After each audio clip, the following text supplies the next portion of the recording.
Please forgive me if I stutter, hesitate, or mispronounce anything, and for any noises in the background while reading this work. This is Passerine, Chapter 7, Part 3. Same trigger warnings apply. They will be in the description. I've been here before, Philza said. We've been here, all of us, everyone, caught in his web. Tommy made a non-committal sound as he waved a hand through his hair. More or less, he wiggled his fingers absently as he thought. It's like, well, we're all in this play, aren't we? That's what he said. If that's right, then this place is the wings, where everyone waits before the curtains rise, or after their part is done. He looked up at Philza, or when they're waiting for their turn. We're all dreaming, Philza murmured, repeating the green god's own words. He put us to sleep while he's writing the next story and giving us good things to keep us pacified, like children. He looked down at Tommy, watching his son's expression as it shifted. Philza was sitting against the trunk of an apple tree, with Tommy's head resting across his lap and apple blossoms falling idly through the hazy air. Under any other circumstance, it would have been a perfect day. As it was, all Phil could see was phantom blood on his hands from the last time he'd held Tommy this close, and a growing sense of trepidation as each second ticked by. Another second where the green god was tearing the real world apart. Another second towards another story of rebirth and tragedy and unknowing. Another second without knowing where Techno and Wilbur were, whether they were safe, whether they were alive, whether they could still remember who they were and who he was and what they still had to do. You aren't really you either, Philza said, less of a question and more of a lament that he was right. Hastily, he ran his fingers over Tommy's hair and felt his heart snap when Tommy did not pull away. You're someone I want you to be. I'm someone you need me to be, Tommy corrected. Does it make me any less real? Does this mean I'm not really here, trying to make you wake up and go save my dumb brothers? Does that mean I'm really gone? Not even a ghost or a memory? He shrugged. Who knows? You're supposed to be the adult here. You tell me. Adults don't have all the answers, Tommy, Phil said, no matter how much I wish we did. Answer me this, then, Tommy said, reaching out to run a hand over the obsidian feathers of the wings Philza had been using to block the sunlight from his eyes. How the hell did you hide these? Hard to imagine I just didn't notice you walking around with two massive freaking wings jutting out of your back. I'm a god, Tommy, Phil said slowly. I can hide anything. Tommy's blue eyes slid to Phil's. Not everything. Without waiting for a reply, Tommy sat up and put both his hands on Phil's shoulders, his expression deadly serious. I never knew this side of him, Phil thought, and I never will. Listen, Tommy said, as if Philza was not already hanging on to his every word, memorizing every syllable and intonation. I know you've already figured it out. You know why Dream is all afraid of you, and it's the same reason why you're the only person that can break out of here. If I can, Philza said. Why have I never done so before? We've been in this cycle for eons. You've come close, Tommy replied. So close, a few times. But either Dream always finished rewriting before you could, or... Tommy paused for just 1 second before continuing more resolutely. Or you didn't want to leave. Philza opened his mouth to say that he would never do that. He would never jeopardize an entire universe just to revel in some lie, no matter how beautiful it was. But then he realized he already had. Swallowing the bitter taste of it on his tongue, Philza asked, I want to stay, Tommy. Tommy blinked, his expression crumbling with anger and disappointment, and then clarity, as the first of Philza's tears began to drop, a warm and silent rainfall. He never could hide anything from Tommy. But you won't, Tommy finished, something like pride flickering in his eyes. But I won't, Philza confirmed, wrapping his hands around Tommy's wrists and holding on for dear life. I have to end it, Tommy. I can't put everyone through this again. I can't put Wilbur and Techno through this again. Tommy grinned, triumphant. That's my dad. My Tommy. And with that, Phil gently pulled Tommy's hands away from his shoulders and stood, brushing apple blossoms from his clothes. They fell to the grass, limp and already rotting despite their loveliness. Tommy got up, and for a moment they stood there together, just son and father, looking out over the orchard and remembering slow days when once they were 4. With Tommy on Wilbur's shoulders and their mother painting and Philza's tossing flowers into the air just to hear his family laughing. They call you the Angel of Death, Tommy began, and Philza knew the end was near. But that's not all you are. What are you, the god of, Philza? The words were Tommy, but the voice was not. It was the whisper of 1,000 different Tommies from thousands of different universes. It was the shout of these who had been Philza's sons and those who would never were. It was the battle cry of soldiers and thieves, the exiled and the dead, the lost and the returning. It was the demand of all the boys Philza had failed. Are your wings not a reminder of what you are? You are a passerine, a bird of prey, both. Philza turned to look at Tommy, but he was not looking at Tommy, or, more accurately, he was looking at all of Tommy, briefly images of all the Tommies that had come before. Here a tall man with a golden crown of laurels, here a young boy with a broken compass strung around his neck, here a feathered creature with wide blue eyes, here a weathered warrior with alliums tucked into his pockets of his ruined coat. God of death, they call you, every Tommy said at once, and they are closer to the truth than what they think. After all, is death not just a final act of liberation? Tell me, you look out every open window and wish only to fly away. Tell me what the spider and his infinite authority fears above all. Tell me what you are. I am the god of freedom, Philza said, and I am flying the frick out of here. Darn right you are, Tommy grinned, still flickering, still all of them. So go. Philza spread his wings, aiming for the sky. He was the god of freedom. He was flying the frick out of here. But also, more than that, he was a father. So despite the world waiting for him beyond the sapphire sky, he turned to look at his son one last time, his golden boy with a golden smile. He hugged him. It was a simple thing, a quiet thing, that parents have been doing for their children since the very concept of parenthood was created. But still, to Phil, it was like a revelation. Every version of Tommy hugged him back. I wish we could have had more time, Philza whispered, his tears coming on more quickly, so warm they might burn right to the bone. I wish I could have watched you grow up. I wish I loved you like you deserved. I wish I could have made it all up to you. I wish the universe's worth of wishes for you, my boy. I know. And this was just Tommy's voice. Tommy. Singular. This was Philza's Tommy. I better not see you, Will or Techno again for a long, long time, he added, which Philza knew meant, I will love you, without requisite or deadline. I will love you. Philza replied, we aren't in any hurry, which meant we love you too. When Philza let go, Tommy was gone. He was alone, and the sky was awaiting far above. Mother tilted her head towards a distant sound that Wilbur couldn't hear. We don't have much time, she said firmly, her hands fluttering like paint-stained moths set aflame. He's almost done, and then we'll have to do this all over again. But Wilbur was still reeling, his mind going through 1,000 thoughts per second and managing to understand none of them. We were fighting. Always fighting, you lot, Mother said with a small smile. Her eyes were sad. Deep breaths now, Will. Tell me what you know. I was in a city in the north, Wilbur said, his mouth tasting of ash and melting snow. Outside, a church with broken windows. Yes, you were. I don't play the violin. No, you don't. Wilbur glanced at his mother's painting, the one with soft colors and old lines. And Tommy will never live past 15. No, Mother replied, regret and sorrow, two of Wilbur's own relentless shadows gleaming in her eyes. He won't. And you're dead, too, Wilbur continued. Free falling into the abyss, aren't you? Yes, I am. He ran his shaking hands through his hair, clutching a handful of his brown strands and almost tearing them away in his terror. It was a fear he knew well. It had never truly left him since the night he found her gone. He'd been too sick to attend her funeral afterwards, spending feverish days in and out of consciousness. When he'd finally been steady enough to pull himself out of bed, they'd already buried her, and he only saw her again in painted portraits that didn't quite capture the brightness of her smile, and in the middle of the night, when every hallway of the castle was haunted by her. But now she was here, standing before him, older than she had ever been when he lost her, and still younger than she deserved to be. She deserved decades. She deserved infinity. And Tommy did too. I want to stay here with you, Wilbur said, still a child, always a lost child with her. Because I miss you. Because you were the one person that I had nothing to prove to. Because you can make things all right. You can fix the things I broke, can't you? She looked at him. He knew her answer. You could stay, she said kindly. I won't fault you for it. He knew she meant it. So why did the pain in his chest only get worse? A soft breeze swirled into the tower. Wilbur inhaled the scent of fresh apples. It was so real, so real. And then he looked at the painting again, staring at the incomplete version of him, at his father, who had aged when he could not, at Tommy, older than he ever would be in truth, at his mother, who had given him her artist hands.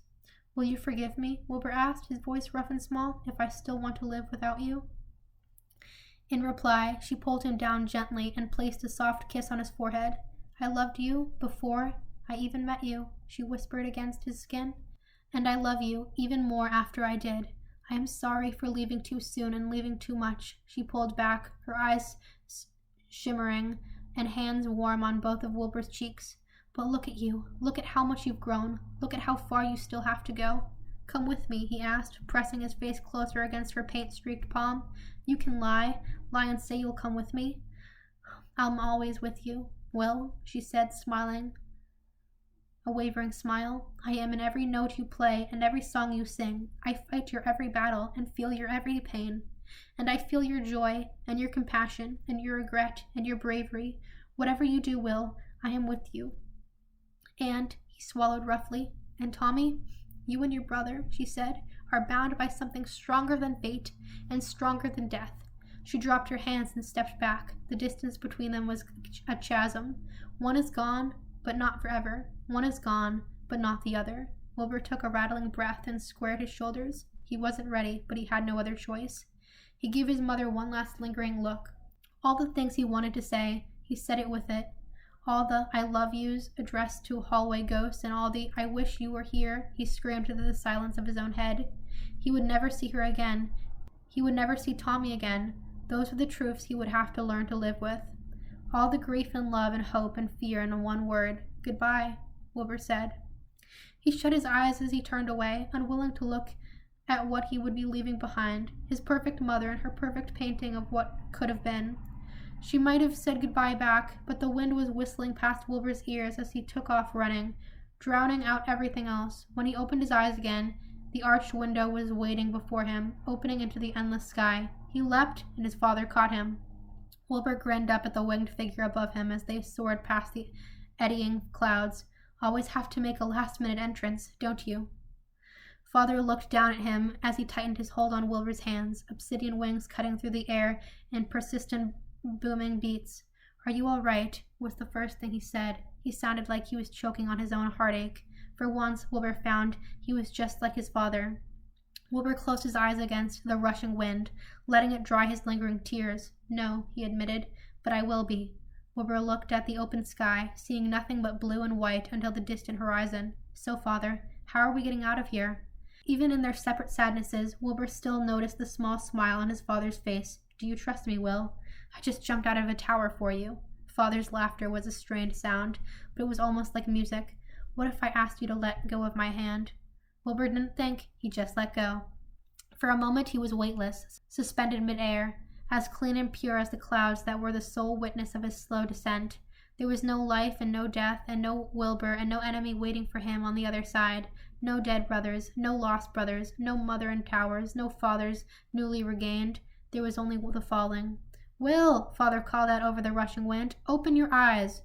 Wilbur had not even realized he'd closed them. When he opened them, all he could see was the welcoming blue, his father's falling right beside him, wings tucked in close. I saw Mother, Wilbur said to the open air, his hands in his pockets as if it were a normal afternoon conversation. I saw Tommy, Father replied. He said to tell you not to die yet. Wilbur smiled faintly. Sounds like him. He balled his hands into fists where his father couldn't see them shaking. But was it really him? Really them? I don't know, Father sighed as they hurled into nothingness. And does it really matter, Will? I suppose not, Wilbur said. We had them back for a moment. That's all it was, in the end. He spun in the air to face his father. In the short time since they'd faced off with Dream, his father's eyes had aged 1,000,000 years. More somberly, Wilbur said, we have to get Techno back, too. Where is he? Tucked away somewhere else. Like I was, like you were. How did you get to me then? Wilbur grinned, like this. He unsheathed the sword at his hip and tore a hole right across the sky below them. What the frick? Wilbur shouted at the tear and the very fabric of the universe spread before him. It was a pitch-black scar running across the blue, a jagged line of nothingness. Wilbur reached out to clutch his father's arm, his heart rioting against his chest as he rejected what his eyes were definitely seeing. What the hell is this? Our way out, Felza said, moving closer to Wilbur, his wings folding over the both of them like a comforting childhood blanket. Falling is the easy part, Will. Now it's time for the crash. They fell into the dark and were gone. I should know you. The words fell in a pathetic rush from Techno's mouth. I should, but I don't. The little sister who was his sister, had been his sister just a few seconds before, stared at him with wide eyes that were like twin pools of ancient water, reflecting his own strained face back at him. Her question echoed in his head. A chant and an accusation and a lament. What's my name? What's my name? What's my name? Techno wrenched his hand away from her and scrambled backwards, his breathing coming fast and harsh. She frowned after him, but did not move to follow. You're my sister, he sobbed, clutching the hand that had held hers so gently, so familiarly, but I don't even remember your name. Hers, and their siblings, and their fathers and their mothers. Once knowledge as common as air, now slipping from his fingers. He stared at her, begging the universe to give him one syllable, one letter. He would take anything. He would take breadcrumbs. I killed you, he whispered, falling into the dirt, a puppet with no master.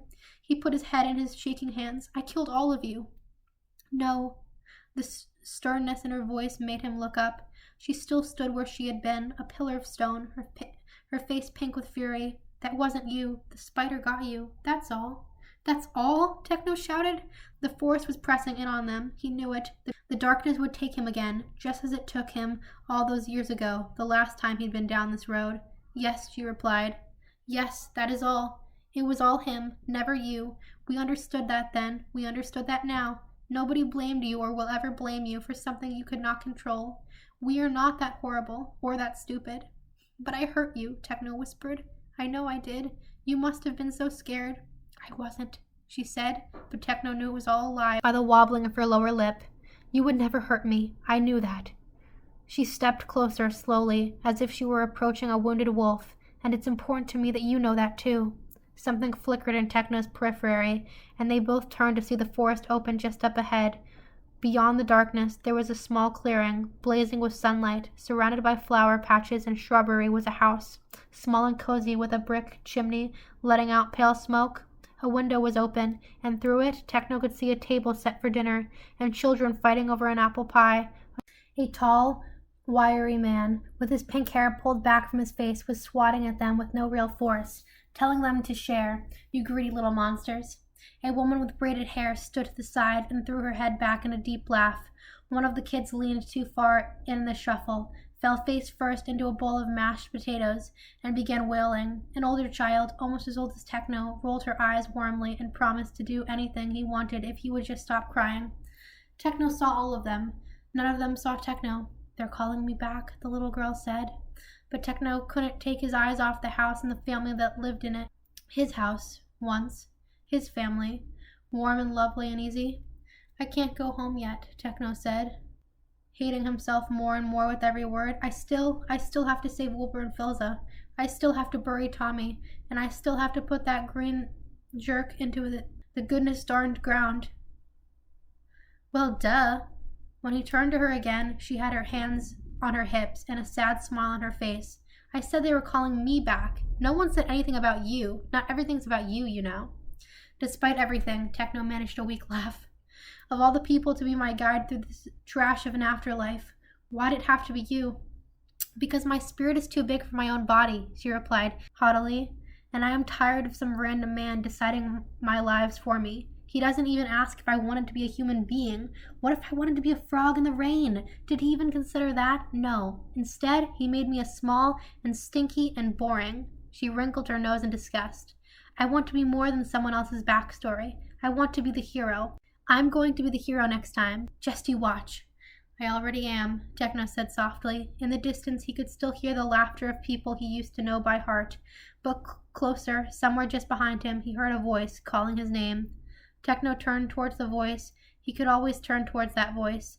There was only the forest of the path, broken branches and nothingness, and still, somehow, he knew he would be safe in it.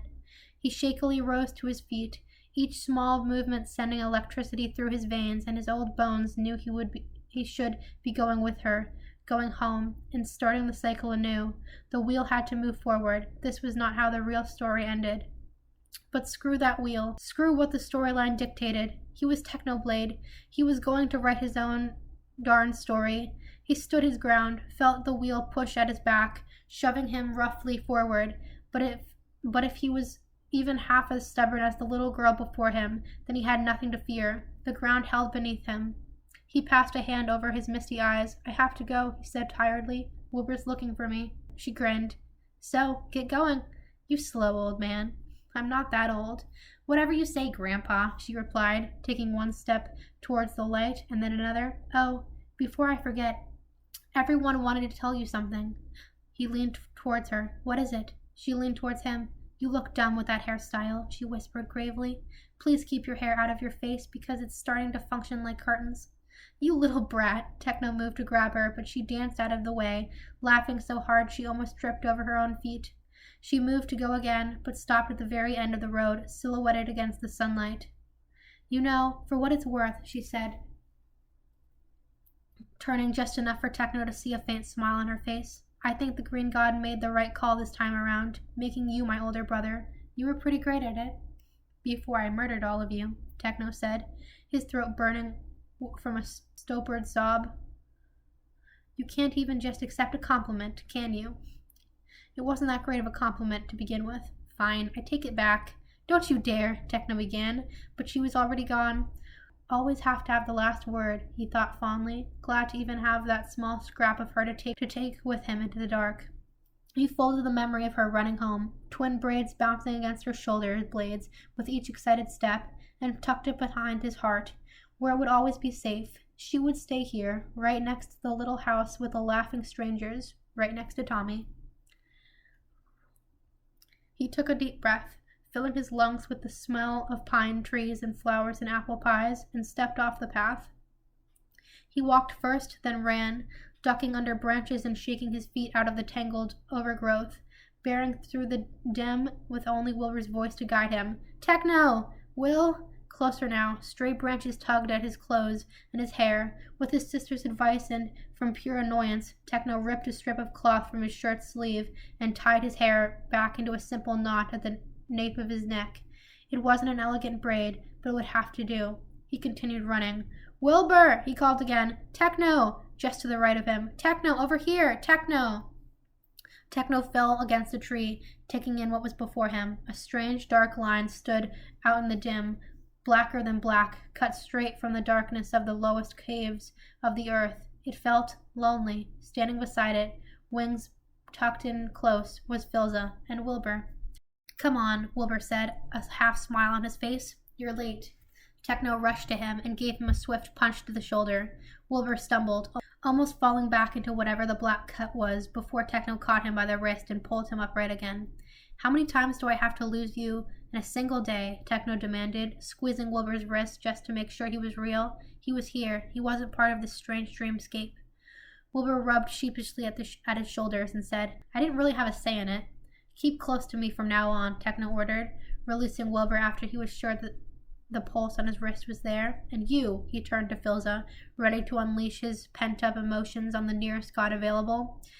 But the fraught words died on his lips when he took in his old friend. You look different. Philza shrugged one shoulder. It's been a long few hours. He saw Tommy. Wilbur added, by way of explanation. Is he okay? Techno asked, stepping towards Philza. Philza shook his head. We can talk about it later, he said, sounding strangled. Techno understood. It would take him years to speak about what happened on that road. For now, it was his own burden to carry alone. Someday he'd share it, but not when the wound was fresh, too hurting. All right, Techno said. That's okay. So how the hell are we getting out of here? He still had a score to settle with and a prince to bury, after all. Wilbur nodded wordlessly, towards the pulsing black scar in the air. Oh, said Techno, you have got to be kidding me. It's safe, Wilbur said. Say that again, without looking so green, and I might believe you. It's a cut-through reality, Philza said exasperatedly. Of course it would not be a very comfortable experience. Wilbur scoffed. It felt like having my innards rearranged by a very excitable toddler. He heaved a resigned sigh as he faced the cut. I guess I'll go first. He threw a look at the other two behind him. See you on the other side, then. I'll follow you soon, said Techno. Don't get lost again. Wilbur gave him a mocking salute before falling into the void. It swallowed him whole. Techno watched him disappear with a sinking feeling in his gut. Before a heartbeat had even passed, he was already moving forwards, intending to follow behind Wilbur. As he promised, he would not let him out of his sight again. But before Techno could step through, a hand closed around his arm and pulled him back. He turned towards Philza, a complaint already on his lips. Before he noticed the somber look on the other god's face, he really did look different. He was quieter somehow, and yet brighter at the same time, like a young star silently basking in its newfound brilliance. Techno, Philza said, we need to talk.